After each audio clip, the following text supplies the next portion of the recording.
Olha, tudo que está acontecendo a meu respeito está me deixando altamente surpreso e muito empolgado.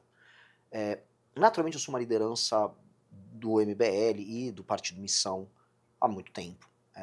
Eu sou talvez, assim, eu posso não ser a pessoa mais precisa do grupo. Quem é o cara mais preciso? É um samurai, né? Samurais com essas espadas. Japonês, eles nunca pecam pela imprecisão, que é muito preciso. Eu já sou um latino, né? Então eu sou mais imaginativo, mais dado a confusões. E eu trabalho muito a criação, assim, de um discurso ideológico, de uma visão de Brasil, de futuro para o grupo. E naturalmente, como eu faço lives diárias, e tem muitas pessoas produzindo conteúdo, cortes e tal, eu comecei a crescer mais do que eu imaginava. Não estava nos meus planos isso. Eu gostava da ideia de eu ser um articulador interno. Aí comecei a aparecer em pesquisas. Eu saí numa pesquisa que saiu na Record, na Real Time Big Data. Em alguns cenários eu apareci com 3, outros cheguei a aparecer com 4 no cenário. Comecei a aparecer em cenários de pesquisas regionais. Na espontânea apareci em todas. E nas espontâneas eu apareci na frente do Caiado, do Ratinho. Eu falei, ok, temos algo aí. E aí eu ando vou para um aeroporto, vou para outro. Presidente, estamos com você? Ok, me senti até no filme Clube da Luta. Então tem algo, a palavra ela é estranha que eu vou usar, mas é boa. Tem algo de sexy nessa candidatura. O que é o sexy? É legal acompanhar o que nós estamos fazendo, porque a única novidade que nós temos para 26 seremos nós. Porque não só o nosso partido é novo, as ideias que o partido defende são novas. O que a gente fala em termos de segurança pública passou a ser imitado por todo mundo. Transformação das facções em grupos terroristas. É, Trazer para o Brasil a ideia do direito penal do inimigo, que é uma legislação específica para quem é faccionado e que não aceita a autoridade do Estado e que comete recorrentemente crimes, como crimes de terror também. A ideia própria de você declarar guerra ao crime organizado e reocupar aquelas áreas. Desmonte das favelas. Todo mundo tem uma coisa meio condescendente com a favela. Ai, não, são comunidades. Não, aquele povo lindo, feliz. Não, aquilo é o horrível. A pior tipo de organização social que você pode ter é uma favela. Nós vamos derrubar essas elas, vamos fazer bairro no lugar. O que der para recuperar nas casas, recupera, arruma, mas nós vamos transformar as favelas em bairros. São 5,5 milhões de habitações que nós precisamos fazer no Brasil em 10 anos. Isso vai custar 850 bi e nós vamos dar um jeito de fazer. Sobre diferenças regionais. Ninguém vai falar, por exemplo, que nós temos que juntar milhares de municípios. Vocês, em Santa Catarina, no Paraná, estou falando com um público, acho que majoritariamente no Sul, vocês têm cidades pequenas autossustentáveis. Então, se cidades pequenas autossustentáveis, está tudo bem com elas. Agora, os nossos irmãos no Nordeste têm cidades pequenas insustentáveis. Não dá para ter uma cidade de 3 mil habitantes que viva com dinheiro do governo federal, outra de 6 mil habitantes com o governo federal. Junta tudo, vamos fazer complexos de cidades com 60, 70 mil habitantes, com uma prefeitura, com 9 vereadores só. E com metas para bater em termos de indicadores, porque esse município não pode receber emenda, tampouco reeleger seu prefeito, se o prefeito não tem saneamento básico, não tem o básico da segurança, as pessoas vivem de Bolsa Família. Então a gente tem que ter um olhar para o Nordeste muito duro, porque as pessoas são condescendentes, só fica passando a mão na cabeça. Nenhum dos nossos concorrentes no campo da direita fala isso. Nenhum dos nossos concorrentes da direita falou Belém do Pará, e é doloroso falar isso, é uma cidade completamente favelizada, tem 55% das pessoas vivendo na favela, e não dá pra botar uma COP lá gastando praticamente bilhão pra falar, olha só como nós somos sustentáveis, enquanto o esgoto dos moradores da favela de Belém vai todo pro rio, e as pessoas comem peixe com coliformes fecais. E acham, não, mas olha que lindo. Não, nós não somos condescendentes. Esse tipo de ideia, esse tipo de discussão é muito nova. E as pessoas ficam genuinamente empolgadas. Eu entendo quem fica empolgado com o Tarcísio no sentido de, o Tarcísio é um grande nome para derrotar o PT. Tá, mas o que o Tarcísio pensa? Alguém já checou que as contas públicas do governo Tarcísio estão piores que as do Dória? Que os números de educação do Tarcísio estão piores que os do Dória? Que os números de assaltos e roubos do Tarcísio simplesmente continuam a mesma porcaria? Estão vendendo pra galera um grande gestor que ele nunca foi. O que empolga no Tarcísio tirando o fato de, ele é um cara com chancela do Bolsonaro para derrotar o PT? É isso que nós precisamos no Brasil? Uma chancela do Bolsonaro? Não, cara, vamos pensar as ideias originais pra gente mudar de fato o Brasil.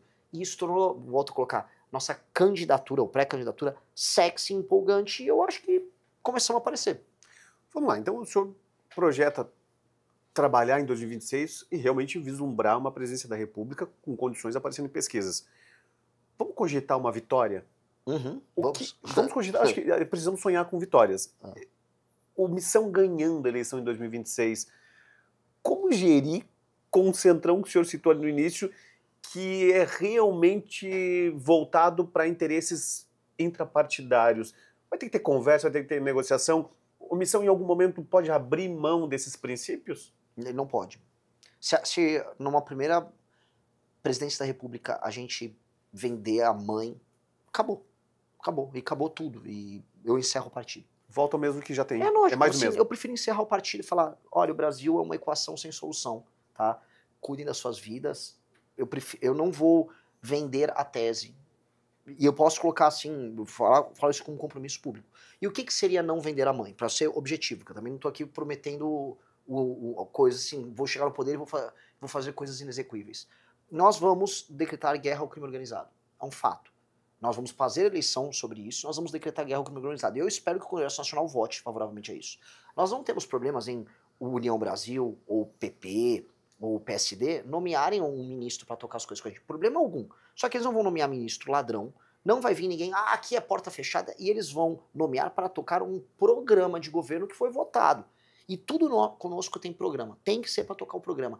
Eu não concordo com o programa, então o que você está fazendo ali? Eu acho muito engraçado, por exemplo, o União Brasil ou o PP tem ministros no governo do Lula.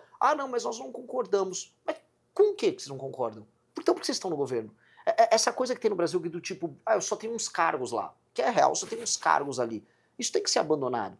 No modelo parlamentarista, desculpa fazer digressão, no modelo parlamentarista, o cara só se torna primeiro-ministro se ele tem uma maioria no parlamento, e aí os outros partidos endossam aquele governo no programa. E eles vão ter que votar com aquele governo. E se aquele governo perdeu a maioria? Não tem mais primeiro-ministro, dissolve. Aqui no Brasil não, um presidente, ele ganha uma eleição, e aí o Congresso tem que decidir depois o que faz com ele. É um modelo muito errado. Mas voltando, um Congresso, esse tipo de cara, infelizmente, é um cara que, esses partidos, eles são interessados em verba e em emenda. É isso que o parlamentar quer, sendo bem honesto.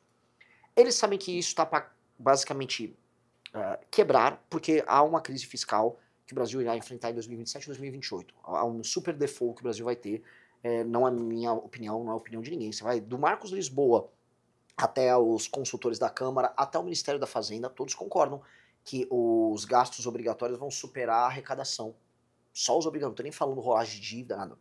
Aí você tem que contrair dívida para pagar o que é obrigatório, sem contar a própria dívida. Então, nós entramos aí num estado que, basicamente, o Estado brasileiro, ou ele vai disparar a inflação, ou os juros vai ter que ficar maior, ou seja, a coisa foi para as cucuias. Você vai precisar fazer uma hiper-reforma. Nessa hiper-reforma, nós vamos precisar criar um sistema de estímulo para esses deputados do Centrão, que eles só querem saber de emenda. Essa é real. Eles não estão interessados em programa, não estão interessados em Brasil, só querem saber de emenda. E ali, o sistema de estímulo, você quer emenda? Quanto mais gasto obrigatório mal feito do Estado vocês cortarem, eu abro também um pouco mais de espaço para vocês decidirem, através das suas emendas, o que fazer. Mas vamos fiscalizar a emenda, não vai ser orçamento secreto. Quer mandar dinheiro para sua região? Tudo bem. Ajuda a cortar gasto absurdo do governo. E isso é a única coisa que importa para eles. Então eu acho que nós temos bons termos para negociar e fazer com que eles que são hoje um tumor, porque hoje o Centrão é um câncer, ele pare de se espalhar e ele se torne em alguma medida, não em toda a medida, em alguma medida parte da solução. Então o que eu faria? Cheguei no poder, eu vou tocar essa reforma, e é uma reforma que vai estabelecer novos critérios para que o orçamento público seja gerido no Brasil, e critérios, inclusive, de estímulos, no sentido de que o bom deputado vai ter espaço orçamentário para trabalhar mediante corte de gastos absurdos para que o Estado não quebre, e a guerra contra o crime. São as duas coisas que a gente vai iniciar. Então 2027 seria o ano que nós vamos erradicar o crime organizado no Brasil, vamos passar as leis penais e de processo penal que vão alterar essa dinâmica de impunidade, e nós vamos resolver o orçamento público. E aí, a partir de 2028, a gente começa a enxergar o nascimento de algo novo. E aí, eu acho que a gente vai acumular poder político suficiente para fazer as outras alterações no Estado brasileiro para ter um país sério no futuro. Eu vou seguindo já